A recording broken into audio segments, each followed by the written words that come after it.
Wow, you really like me, man. Yeah, B. How I old are you now, stopped. Quan? Just turned 50. Yeah, I just turned 52. Yeah, I'm 70. Yeah, we the same. I know we Scorpios. I already knew that. I 1970. came.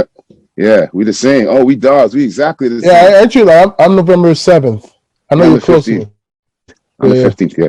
So we the same exact. Oh, yeah. But I have my daughter. Like she's 8 now, so we had it close too. We did the Mm-hmm. same way, dog. Just waited. The smart way. No, I couldn't. I couldn't have done it back in the days, man. I'd have been that guy. let me tell you this. Sevens always follow me. Like X's birthday was the 7th. My mother's birthday is the 7th. Every home I lived in, I always add up to a 7. My Mhm. relationships with is 7-year cycles, 7 single, 7 out. And my daughter, I was supposed to have 6 kids before that. When I was 15, I had 2 girls pregnant for me at the same time. Like when you first met me. Mhm. Ain't that crazy? I was seeing Mansa. You know Mansa. Yeah, of You know what course. Mansa did to me? I'll tell you a Well, story. Ask Mansa about this story. Mansa was like, yo, she wanted to have a kid so bad. Like she was so young. She's like, so she was on the pill. So she did the old school, like, just stop taking the birth control pill. Don't tell the dude. And then say she called what? me one day at school. So I had another girl tell me, she goes, Chris, I don't know. I think I'm late. And the Mansa came the next day. Yo, man, I got to tell you something. You're going to hate me. I go, what do you mean I'm going to hate you? I'm not going to hate you. Tell me. You know what I'm saying? And then she That's dropped that funny. bomb on me. Goes, yo, I stopped taking it. I'm pregnant. Da, da, da, da, da, da, da, da, da. I was like, oh my gosh, man. Crazy, dude. Eh? Imagine. That's Yeah. nuts. So I could have been like, Yeah, and you'd the have been funny thing that is, guy. well, the thing was, we were always around Sean and all them dudes, man. I was around Sean, you know what I mean? Like Yeah, the the killers, older man. guys too. Yep. So you know what I got Manson going don't on. have no. Manson, them girls don't got no kids. The only ones like Kim. Kim, like the only one out of that crew of girls that got kids, right? Yeah, that's weird. Eh? Kim's the only one, but Sandra don't got. Sandra don't got. Uh, yeah, that's Mansa, I didn't even know you think about. It. Fatima. No, Pedal does, and Pedal. Pedal does. Yeah, Pedal does. Yeah, Okay. Pedal and Keith, man, Big Keith, man. They had a couple kids together later, right? So they All got right. kids now. So that's it. But yeah, that's it. But still, out of all those girls, that's true. For real. So, fellas, man, you Yeah, let's guys, do it. you know Despair. You know Despair, right? You guys link from the past. DJ Uh, Despair. I don't think so. Because Quan did radio up in Calgary for a minute, man. You're Oh from you're wait, from you're from Calgary? no. No, he's Okay. from. You know my cousin Dwayne, Jack, and I knew Bubba B and all those. I used Oh to hang out with Tyler. I used to be part of at Bricks Clothing. yeah, yeah, yeah, bricks. Yeah, I used to DJ for Tyler. Okay. See, I knew there was a connection. It had to be. And Yeah, then I yeah. DJ'd for Tabis and Dwayne when Mm-hmm. they were Cloak and Dagger. Yeah, And then Jack yeah. Mills is my cousin, Spence Diamonds. Okay. Yeah, He's still grinding it out. He's another one who just had a kid too. yeah. Yeah. I just Oh heard that. shit. Yeah. Yeah, Oh that man. Calgary shit was crazy, boy. Oh, Calgary is rough. I thought, yo, man, I don't know if did he ever tell you about when he got stabbed Who? with Jack? Oh yeah, I got stabbed in Winnipeg after. You got stabbed in Winnipeg I after? got stabbed 5 times in my heart. Shit. He's in Winnipeg right now. He's in Winnipeg. He's in crazy town. Yeah, when Dwayne got stabbed, I just left, and it was during that time that I did one of the parties That where shit there was was a my shooting. fault he got stabbed. Really? Yeah.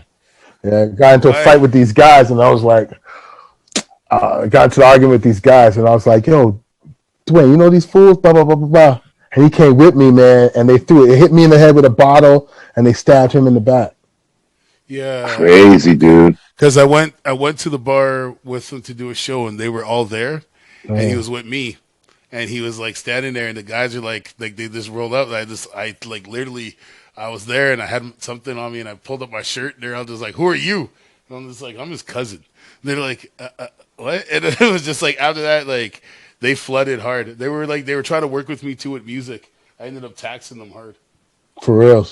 Yeah, Calgary's funny though because a lot of guys think they're Calgary's, hard out there, man. They really Calgary's kind of, Because it yeah. has its own little community. No, it is because they got that own little community out there, no, man. that's where everybody from That Toronto is too who's small. white goes Yeah, to it's it. hide. Yeah, yeah, yeah. Well, that Yeah, too. everybody But from, they have. But no, it's because it has that little Caribbean. Like community. A No, little one, like out of the whole of it's like Canada. It's Texas. small, man. You know, Calgary is Yeah. Texas. It's you like know Texas, what this is exactly. Calgary is like.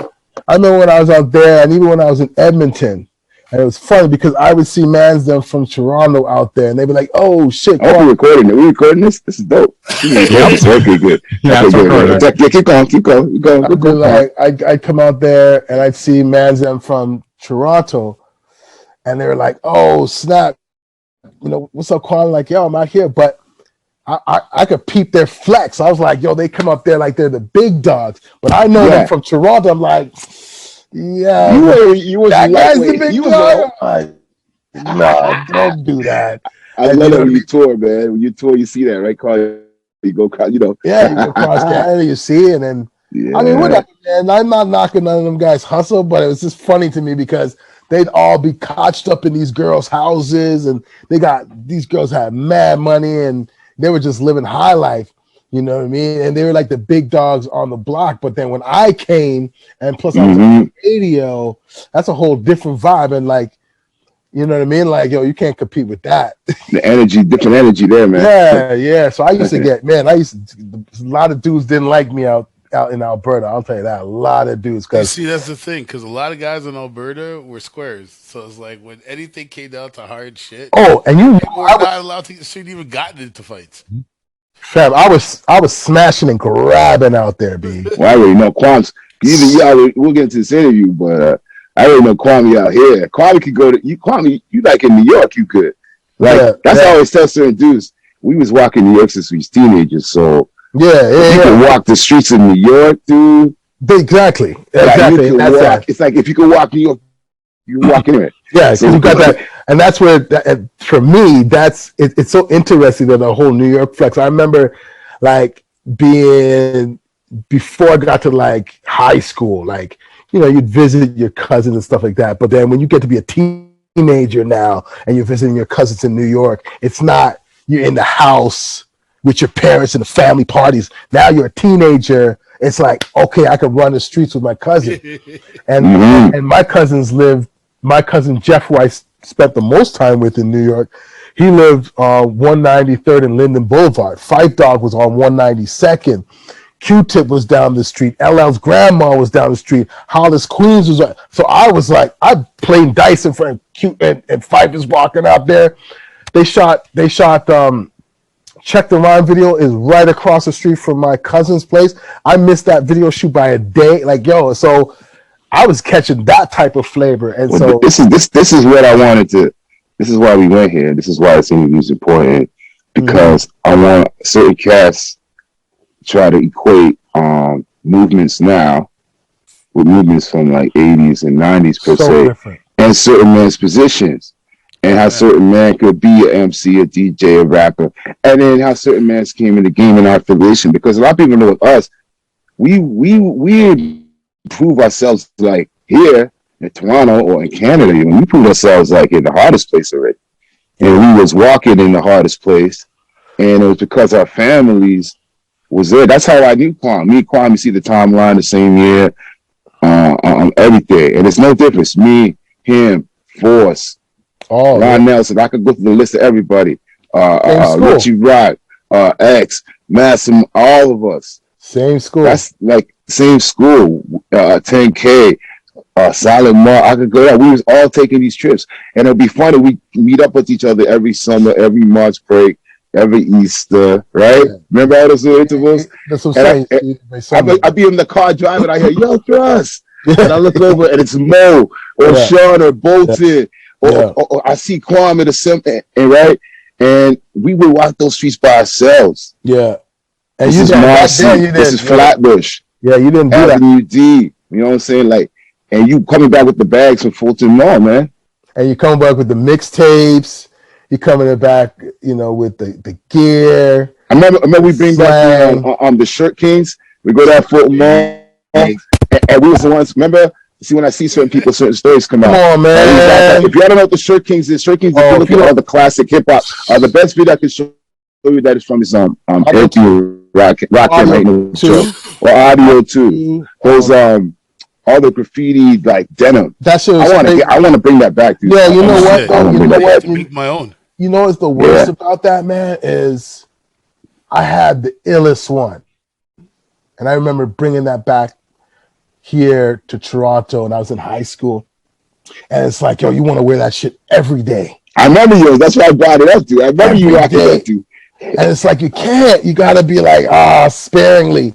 But the worst thing I ever did was got rid of that. I don't know what happened to it, but I mean, that shit. I mean, I remember when I knew that Shirt King was in the Coliseum in Queens. I was like, $25. Oh, it was there too, man. Because it started in Fulton Mall. That was the original one, right? But those, and it was across from Albee Square Mall. Albee Square Mall wasn't there. It's kind of diagonal up down the street because Fulton's like a one way. It's a shopping mall. It's like Young Street, guys. It's for those who don't know or whatever. And but you couldn't drive down. Only the buses could run it, right? That's where Biz Marquee. Look at Biz Marquee references that all the time. That's where all those guys. And then I moved to. I went to Queens too. I didn't they had one in Queens. It makes sense to move because it got big, right? Well, the Coliseum, the Coliseum. For those who don't know, if you want to know the Coliseum is, look at the ice cream video from Raekwon and Ghostface. That's that mall. So if you're in Queens, that's the man. I remember walking up there. Oh my gosh! I met Jam Master Jay's brother there. Onyx, I'll tell you. I got a crazy story. My ex-wife. I know you like the story. I was married before, and her family, her cousin lived there, close to Queens, and he went to school with all of them, man. The whole Supreme team of them, dude. Jesus, like he knew them, dude. That's not funny. Yo, I went to this trip to Queens, and I sat in his basement. You know how I love to talk, y'all? Let me tell you something. I sat there for 3 hours and I just quiet like, yo, he next to the man, dude. And every story, because he was smart. He goes, I was a nerdy smart one. You know, you're the smart one or the talented one, so you get closer. And that's how he was, man. Right. Oh, man, the stories. I was thinking about you too, man. It's crazy to hear those stories, man. But yeah, I'm mad. If you're going to get a headache, man, like, if you want to go see shoes, man, and jackets, and like every color and every tone, oh my Lord! Yeah, this costume is crazy. Yep. I used to be out there a lot for Labor Day long weekend. Yeah.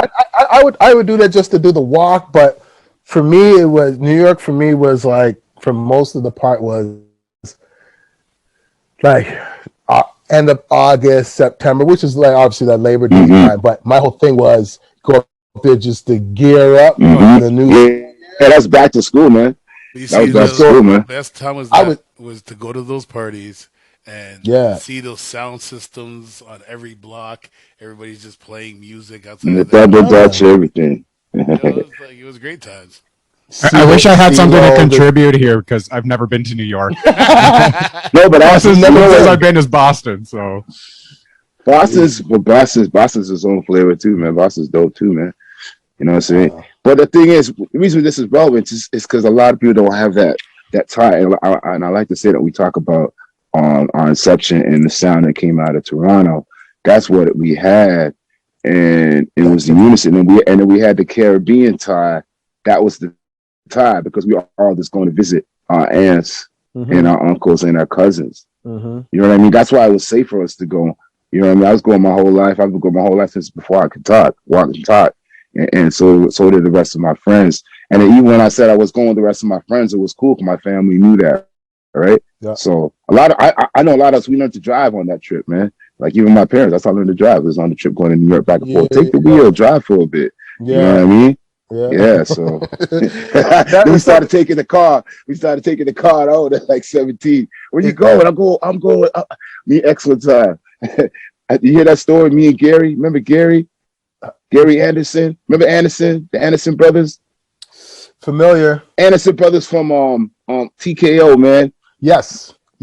From O'Neal. Yes. DJ O'Neal. So my cousin, Gary. my cousin Gary. My cousin was in my cousin Penny. She was in Kilowatt.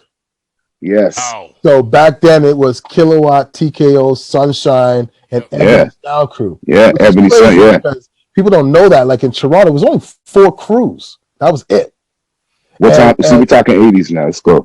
Now. Yeah, but then at that time too, there was the Untouchable. and then there was Right, but holding down the different districts, like okay, so Sunshine, like okay, if you're like in the West, like Mississauga area, that's Kilowatt. okay. Yep. Sunshine Dam was like more Toronto-ish area, Yep. and it was all these. It was a kind of Central. Yeah, it was kind of simple. But my whole point about like why that area was really cool was, they would hold down each area, right? But then Ron Nelson would have these big parties at like the concert hall, which is Masonic Temple on what's that? Young and Davenport. Davenport. 88 young, man. Yeah, and then everybody at all the different, all like those main sound crews, everybody had their set. That's how I got into the mix. Because I was like, the first party I went to, I was like, I think I was 12 or 13 years old. And I got in because I was holding record crates, and Ron Nelson was like, yo, you can't. And my cousins was like, yo, he's carrying crates. And so I had to sit behind the DJ booth and just press record this. That was your story, like yeah, I know that was your story, dude. Which crew was it? Who was it? Kilowatt? Kilowatt. Yeah, I know Kilowatt forever. You know my story? Do you ever hear my story? You want to crazy my stories, dude? Well, I have to call Warren Uncle Warren. Okay. Because my dad, Warren is an electrician, right? Warren owns Sunshine. Warren Wembley is the one. Yeah, he's an electrician. It makes sense. That's why he had all the DJ equipment, and he owned the store, and he rented and he serviced and he repaired everything. He's an electrician. And my dad's a plumber. Okay. Right? Okay. So Warren has known me since I was like 2 years old, my G. Warren and my dad worked together forever. Forever. And then when I got into hip hop, like when me and X met at like Jesse Ketchum in like grade 7. Is this KGB time? No, this is before. This is grade 7. This is like 1986, dude. I was like, this is some real early. We didn't even really have the tables. This is when you first like just met hip hop, right? I met hip hop in New York, but when I was in Toronto, I was looking for dudes in New York. I was always going to New York. So I'd always be like, dude, you know what hip hop is? You know what I mean? Yeah. Yo, you know what this music is? I remember that. Kwame probably went through. He came back to Toronto. Like, yo, you know what this is? So dudes want to be onto it, right? Mine was different. No, go ahead. Sorry. Go ahead. Well, so I met X, and I met Ron because Ron's X's mom helped Ron. Ron was doing a Trenier concert, right? And we were like grade 7, and Ron's and X's mom invested in it. Oh, okay. And then X's birthday was soon, and he wanted 1200s. So Ron somehow helped his mom get his 12s. That's when he first got his 12s. And me and X was running, and we was in this little clique of breakers. And I was a breaker first. I didn't even try rap. I was breaking first, right? Right. So we did that. That's grade 7, grade 8. I didn't start rapping until grade 9, right? Anyway, and then after that, at the same time, I didn't know when I wanted to go to a show and stuff. It was this. Remember the Pepsi breakdance challenge? The Pepsi breakdance challenge, the huge ones, the crunchy challenge, and all that used to go. So when they had the finals, right? It was the finals at Concert Hall, and I wanted to go there so bad. That's when I was into break. I remember the movie Break. Rest in peace, Ozone. The breaking came and the movie came out. Everything. I was like, oh, this is it. I was going to New York. I was like, yo, I got to go. There's actually a hip hop thing in Toronto, and I live downtown. I could have walked in 20 minutes, and I looked on the fly and I saw Sunshine. I go, that's Uncle Warren's party. So how I got in, I was like I was like 14, and I got in the party because it was Uncle Warren's party. Yeah. So I met Ron at like grade 7, and I knew Ron my whole life. So that's why I was just like you always see me young and early. Yeah, like I remember you used to see at the concert. I used to see at the concert hall dancing. That's my first memories of you is dancing. Yeah, I was dancing, man. We used to go to high schools, dance routine, ice, 10K.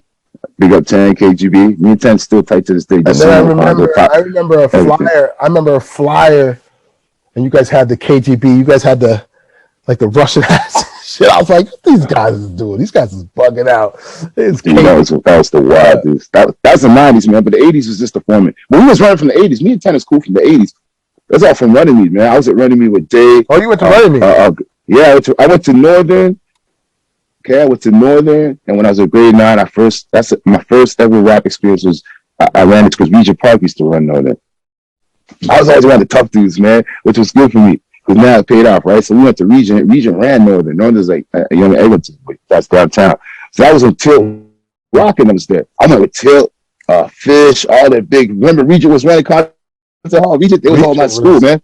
And then after that, I went to running meets. I went to Northern to like grade 11, and then I went to running meets. I went to two because Northern went off. All the future cats left, and it went all like very hippie, very like preppy. That's when that prep stuff was in. Remember the prep to call it? Yeah, I'm gonna prep. So got real preppy. So I can't do this. I'm hip hop. So I went to running meet. That's when Ice and 10 was going to running meet, and then that's why I met Frankenstein. And that's why I met Frankie. Frank is dope. Frank's on our show. We did some music together. Frank's good, man. You gotta connect. I gotta call him. I'll send you a number right after. Frank is awesome. Me and Frank is working, is building. He's in our camp right now running. He's doing so good. He's doing really good. I got it. Frankie is one of my favorite people in the world. Oh, Frankenstein. Tell him Despair. Hey, man. He's on a remix for Despair right now. Yeah, man. Okay. Frankie's got a studio, and Frank is doing real good. Frank's my lifetime friend. He's a Scorpio too. You know, his birthday's just right before mine. He's like the 14th. When I worked, he's the 14th. When I worked at Kiss 92, he did some music for us there, and then we did this thing. We had this show. It was like 99, 2000. 2000 called Wham Bam Thank You Jam, and it was me, Frankie, Short. DJ Short was DJ. What's Frankie? Black guy Frankie? No, Frank. No, sorry, no, two Frankies, right? So I had to make clarify. Rest in peace. Rest in peace, Frank. Yeah, I had to make sure. Frankie, I got to make sure. Frankenstein is so. Short was DJing, and I was doing like the DJ and we hyping the crowd. Like 10,000 people. It was so crazy. And then we did this opening, and it was me, Rain, and Frankenstein. I wish I had that rhyme, man. That shit was dope. It's like, we came out, and Beyonce then was there.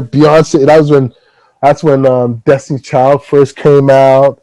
That shit was crazy. But me, Frankie, and Rain. That to me is always special because I never really got to really do the MCing thing, but like that was one. That's what I wanted to get into, and that's why you're here on the show because, excuse me, let me drink some of my green tea here. Hold on. Okay. The reason you're here is because a lot of people know you, but a lot of people really don't know how heavy your contribution is and how broad. Because people look at, this is Kwame, this is the Kwame. So people know you from radio. People know you from your. A lot of people recently will know you from your doc, your Soul on Ice, and what you did with the NHL and black hockey players and doing something really historic. But then I know you from like Mishi Me, from B Factory, from this hip hop, from parties. There's so many layers. So like in your own words, like what if you had to do like a self-buy, like what do you like? What is it? What is the Quamster? What is your direction? What was your drive? Where did it start? And what's in the catalog, man? Because I think we need to know, man. Because I think for me again, it started with like my cousin bringing me to those parties. That's where I really got the bug, like just being there. I remember that was like my first jam was like at Concert Hall. Right after that, it was Big Slice, which everybody did back in the days. You went to Concert Hall, you went to Big Slice. I remember my ears were ringing. Like I wanted to go home, and my cousin was like, "Nah, you wanna hang? This is how you hang." And it was probably only like 2 in the morning, and I was losing my mind. But that's what those late nights you want to go home, man. Yeah, I was like, I just want to go home. And she's like, "Nah, come on, man." And then I just remember my ears were ringing for like a day. But that was like the first time I really got the bug. And of course, like in high school, just like everybody else back then, you were in a breakdown. How did you get with Michelle? So you were there right when she was first started? No. Or you come after? I remember she was 16 at Weston. You came in after, right? What was the link? How did that happen? I mean, of course, just like anybody else, you had a crush on Missy. I was, she was just the whole world.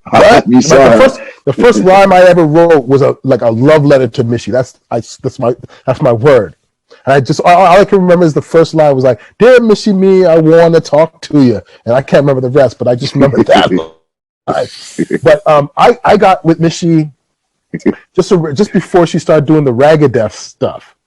That's right. hip hop stuff, and we just we kicked it because I was trying to talk to one of her friends, and we just ended up being friends, and then the crew wasn't even the crew. Was it Sidekick crew? Yeah. Oh my God, Jennifer. Salute Jennifer. Yeah, all I of them. can't remember. Oh my gosh, a blanket on the rest. Girls don't kill me. I'm sorry, it's been so long. But yeah, that was like. If you don't know, Director Austin, that's like, if you should have seen, man, put you in the time machine, dude. Yeah. See that click. Oh my God. For me, it's like we started working at a basement studio, Orton Isaac studio, and me and this other dude were just working on some music, and she was working on something. So we're always together working, blah blah blah blah. But then later on, when that kind of fell off, Missy was just like, "Yo, just come on stage with me. Like me and you got the same vibe, we got the same energy." So I would just point save for her, you know what I mean? Just be her hype man and stuff like that. And so that's kind of like we did that for a number of years. Like it's really cool because it allowed me to tour Canada. I got to see Canada for the first time and opening up for Public Enemy. Like that was, there's no other experience than being able to be on a plane or on a bus or in a hotel lobby sitting with Chuck D and Flavor Flav and that's one W's, and we went to Dominica, and like that was really cool. So we did that for a lot of years, and I think that's where most people started to see me around, but just like anything else, man, it's like, you get tired of being that guy. So it's like, and I was like, yo, I got to find, like, what do I do? That's what he does. Well, what am I going to do? And so that leads to what radio? That was the next step. TV. Okay. Fat TV. That's right. Yeah, that's right. So Eldon Maskell had, my homie. I grew up with Eldon too. Man. I didn't know that. Yeah, we all used to hang out. Me, Eldon, and what's his name, man? I knew Ricky. Ricky ran with Harpoon and them dudes, Ramel and them. Harpoon. I know Ramel. I met Ramel. I knew Ramel. Those guys later. They go, plus, you don't remember me? You knew when I was like 6 years old. Yeah, I used to go to the same Boys and Girls Club, St. Albans. Eldon lived down the street at Maxwell's. I grew up on Walmart. His mom's store is right on Bacchus, so I used to always walk over. Right where Two Black Guys is. Right around the corner, Two Black Guys used to be. Yeah, so that's my hood. So it's funny, man. So Eldon, dude, my dude. He cast me to host that show, and so that's kind of like the first time I got to do something that was on my own, and I was starting to develop my own character, who I was. That only lasted like 2 years. I made like $500 in like 2.5 years doing that TV show. You know what I mean? But for me, it was more about the experience and just getting in the mix, because now, people can actually be like, oh, this guy, he actually does something, And then 99, that's when I started doing the radio. I did the radio for the first time, Kiss 92. And that was based off of just working on the television show, because at that time, Rogers had owned CFMT. So the people at Rogers knew me from CFMT. Like, I don't know how, but they knew me from CFMT. But I remember being in their offices, and DJ Short's the reason why we actually got that show. I'll always say really? Yeah, Salute Short, man. I was like radio show top 4. I'm like, what? I'm like, I always wanted to do radio, but I never thought it would be possible, kind of a thing. And then I remember, like, our first interview, I'm out there smoking weed on my block and stuff like that. And Short's like, yo, we got, he's gone. He already did this. I'm like, he's like, yo, we got it. They're serious about it. I'm like, okay. Next time I'm coming. And so when I went there, I remember being in their office, and like I saw any mix show DJ from college radio at that time in the late 90s, their tapes were on the wall. I'm not going to say their names, but everybody's on the wall. And I remember telling Sean, like, Short, there's no way we're getting this over. Bing, bang, bang, bang, bang, bang. There's no way. Exactly. There's no way. These guys been doing it, like, And boom, a Friday night they called and said, yo, you got the job. And I was like, holy shit. First person to call me was X. First person to call me was X and say congratulations. Something like that. And awesome. I remember saying to Julie Adams, who was the program director at that time, now she's the big boss at Rogers. I said to her, I said, like, yo, I never done radio before, right? I'm like, all these other people. She's like, listen, I didn't hire you for that. I hired you because of your personality. I love your vibe. I love your style, your energy. I'll teach you all that stuff. I can teach you that. I can't teach you style. What you got? Yeah, exactly. And then I was like, okay, boom. So then that turned into like a 14-year career, which was great. But the one thing I learned about radio, especially here in Canada, is like, if you're a black male, there's only so far you could have gone. I don't know what it's like now, but for me, I was like, yo, they weren't giving me no major morning show. They weren't giving me no major spots. There was like, if you think about it, like, I'll tell you honestly, man, there was a time, I swear to God, there was a time that myself and Slim, remember Slim? Yeah, I remember Slim. Myself and Slim were like the only two black males doing top 40 radio in all of Canada. I wonder if there's any even right now, because I'm looking around. Top 40. I mean, I think if you could, I think Chum would be considered top 40. They got that kid he's from Chicago. He's out here. Jamal, I think. Yeah, Jamal. Yeah, no, but you see what I'm saying? They got that kid. I'm talking about. Here we are, Drake. This, that, Raptors championship parade, hip hop, 80s sacrifice, lives come and gone. And it's funny. You just talked about something really funny. But I already knew the radio here. There's only like 3 or 4 stations, anyways, that consider urban or top 40. And no, man. There was nothing. No. There was nothing, There's man. nothing. I was like, it's actually nothing, yo. I went from the biggest radio station in Canada to like the smallest radio station in Canada in my career. I always went like that. I went, when people go, usually radio, you start in a small market and then you work your way up. I went the opposite way. It's so weird. That's the weird thing about here. Here, when it's like it feels like, and especially, I don't know if it's like across the board, but especially as a black artist or black man, it feels like it's like there's nowhere to go. Like you'll get there, but then that's it. Nothing. You know what I mean? Like there's no. I think the next step. It's like because like we did this song, no music industry, because the industry is not solidified, so there's no like natural steps. So you better be humble in your way too, because what's that next step going to be for you unless you create it?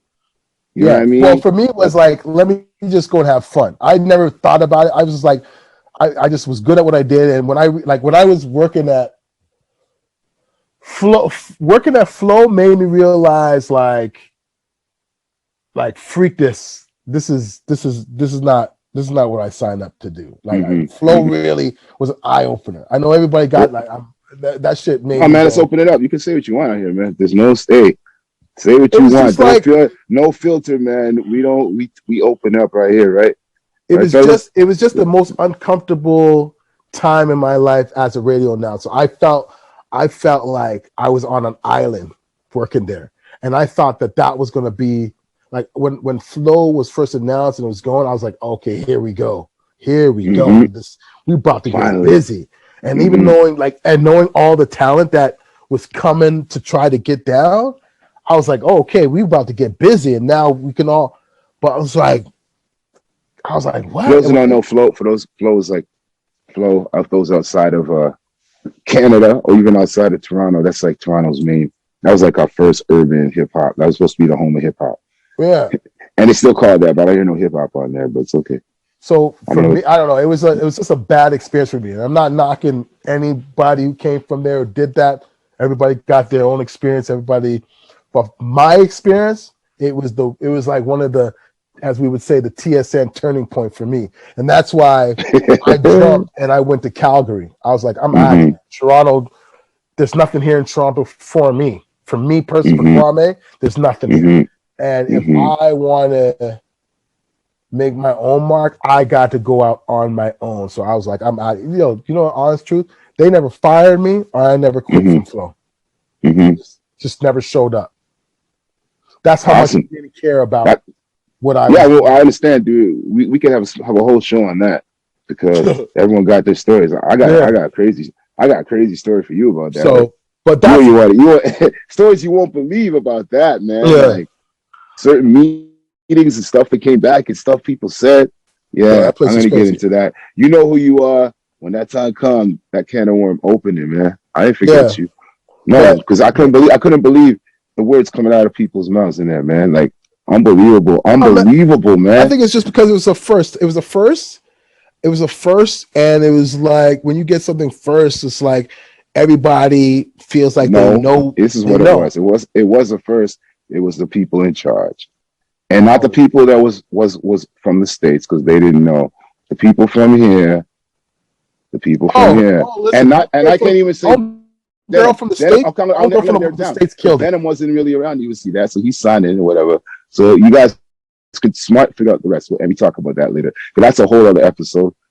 You know what I mean? But I know there's a million stories. I know everybody's story.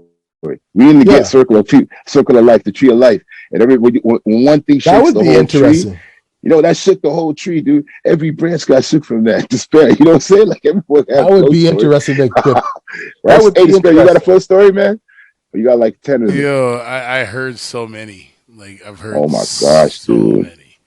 There's so many, dude. Like even at that time too, you had that, and then what was that other? What was that awards you guys had out there?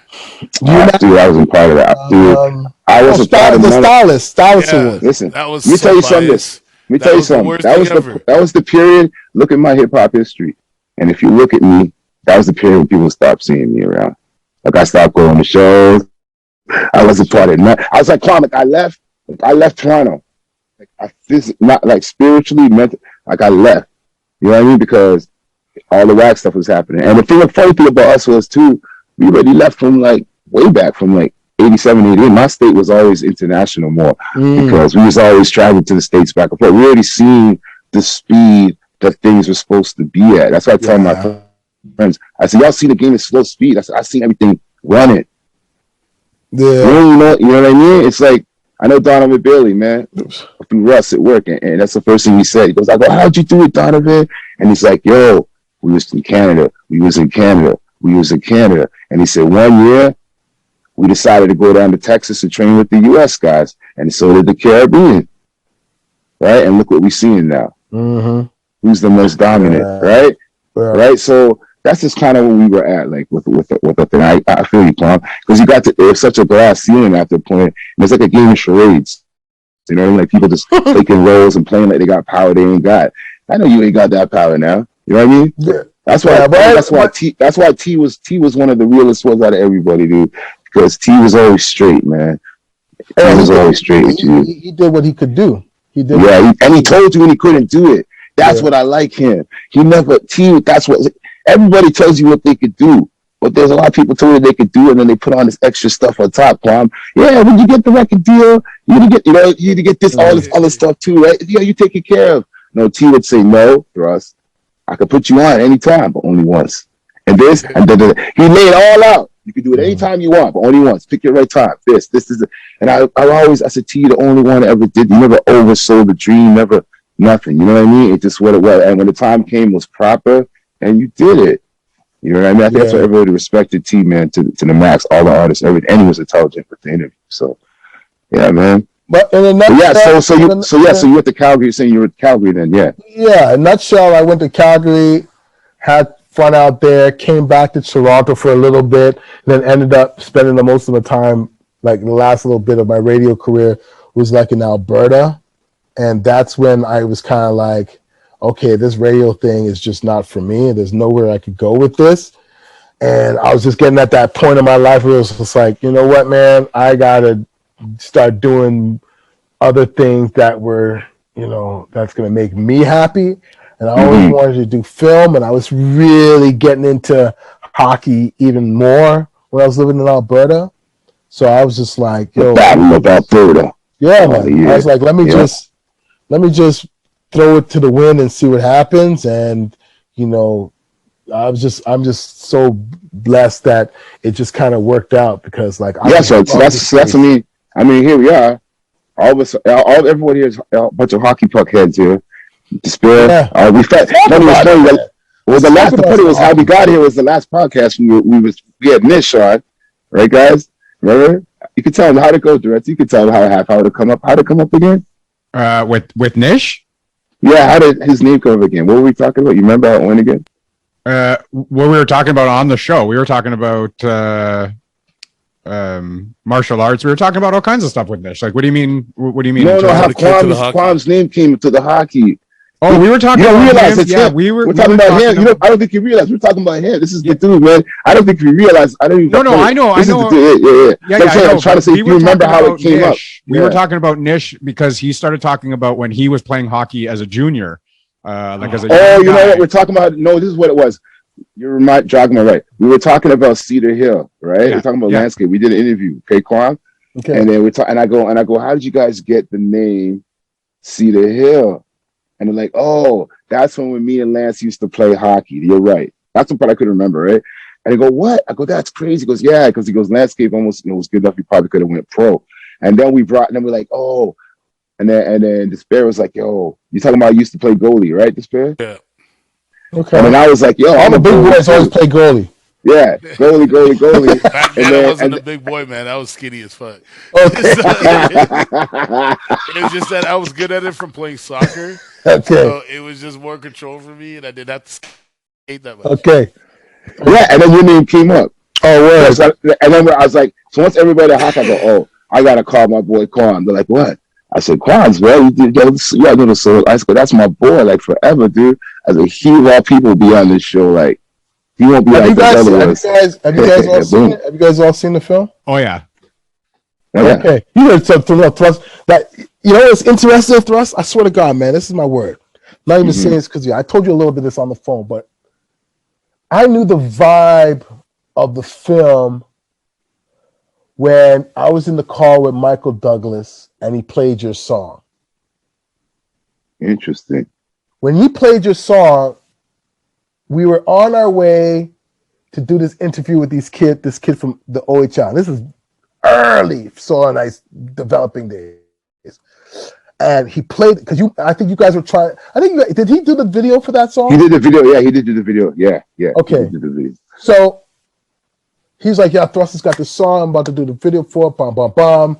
I'm like, as soon as I heard that, all I could, the hockey imagery just was in my head. I go, tell Thrust I want this song in the film. Like, I don't know how, what. It took me 3 years to make that film. So when I heard that song, it was in the first couple of months of that 3 years. So I waited. When we were in the editing room, I was like, boom, play this as a song. And and I was like, how are we going to use this? How are we going to use this? I was like, for those who haven't seen the film, that's during the combine part of J.D. Lindel's the kid that's in the film. And when that combine, we were doing a montage of shots. I was like, this is where it's going to work. And then like the